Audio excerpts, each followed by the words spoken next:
కు స్వాగతం. ఆదరణ కేంద్రంలో దివ్య ప్రణీత్ల వివాహ వార్షికోత్సవ వేడుకలు ఆగస్టు 15వ తేదీన బోగోలు మండలం ముంగమూరు భవానీ ఎడ్యుకేషనల్ సొసైటీ ఆదరణ కేంద్రం నందు కెనడా దేశంలో ఉంటున్న ప్రవాసాంధ్రులు గడ్డం ప్రణీత్ దివ్యల వివాహ వార్షికోత్సవ వేడుకలు ఘనంగా జరిగాయి. ఆదరణ కేంద్రంలో అనాథలకు కేక్, బిర్యానీ, కూల్ డ్రింక్స్, పండ్లు పంపిణీ చేశారు. ఈ సందర్భంగా ఆదరణ కేంద్రం డైరెక్టర్ కె సింహాద్రిరావు మాట్లాడుతూ కెనడా దేశంలో ఉంటూ అనాథల మధ్య వివాహ వేడుకలు జరుపుకోవడం సేవా గుణానికి నిదర్శనం అన్నారు. ఆదరణ కేంద్రం తరపున దివ్య ప్రణీత్లకు వివాహ వార్షికోత్సవ శుభాకాంక్షలు తెలుపుతున్నామన్నారు. ఈ కార్యక్రమంలో గడ్డం సుధాకర్, వందన, ప్రసాద్, భాగ్యలక్ష్మి, రోహిత్, నిఖిల, బేబీ నక్షత్ర తదితరులు పాల్గొన్నారు.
ఈరోజు నెల్లూరు జిల్లా బోగోలు మండలం ముంగమూరు ఆదరణ కేంద్రంలో కెనడాలో ఉంటున్నటువంటి మా అన్న కూతురు అలాగే అల్లుడు ప్రణీత్, దివ్య వాళ్ళ వివాహ వేడుకలు సందర్భంగా ఈరోజు వివాహ వార్షికోత్సవం సందర్భంగా ఆదరణ కేంద్రం ఉండేటటువంటి అనాథలందరూ కూడా మంచి భోజనం, పండ్లు, స్వీట్స్, కూల్ డ్రింక్స్, బిస్కెట్స్ ఇవన్నీ కూడా ఇవ్వడం జరిగింది.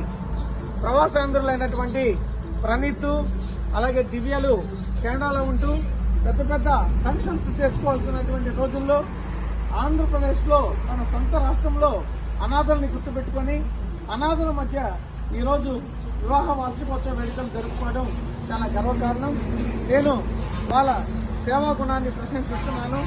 ఎందుకంటే ఈ రోజులు విదేశాల్లో ఉండేటటువంటి అందరూ కూడా వివాహ వార్షికోత్సవ వేడుకలు ఘనంగా పార్టీలు చేసుకుని పబ్బుల్లో జరుగుతున్నటువంటి రోజుల్లో కూడా వాళ్ళు సేవాభావంతో ట్రెడిషనల్గా వాళ్ళు మంచి వ్యక్తులుగా వాళ్ళ సేవాభావ గుణాన్ని నిరూపించుకునే దానికోసం ఈరోజు ఇక్కడ అనాథలందరూ కూడా మంచి రుచికరమైనటువంటి భోజనాన్ని ఏర్పాటు చేశారు.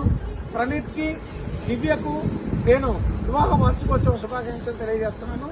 మా అన్న కూతురు అల్లుడైనటువంటి వాళ్ళు వాళ్ళు విదేశాల్లో ఉన్నప్పటికీ కూడా వాళ్ళు ఈరోజు సంతోషంగా వార్షికోత్సవ వేడుకలు ఇక్కడ నిర్వహిస్తున్నందుకు వాళ్ళకి నేను ధన్యవాదాలు తెలియజేస్తూ, అలాగే ప్రణీత్ దివ్యకు దేవుడు మంచి అష్టైశ్వర్యాలు ఆరోగ్యము ఇవ్వాలని చెప్పి, అలాగే వాళ్ళ ఉద్యోగాల్లో కూడా దినదిన అభివృద్ధి చెంది మంచి సమాజంలో మంచి కీర్తి ప్రతిష్టలు తీసుకురావాలని చెప్పి కోరుకుంటూ, వాళ్ళ కుటుంబానికి, వాళ్ళ అమ్మ నాన్నకు, అలాగే అత్త మామలకు అందరికి కూడా మేము భవానీ ఎడ్యుకేషన్ సొసైటీ తరఫున ఈరోజు శుభాకాంక్షలు తెలియజేస్తున్నాం.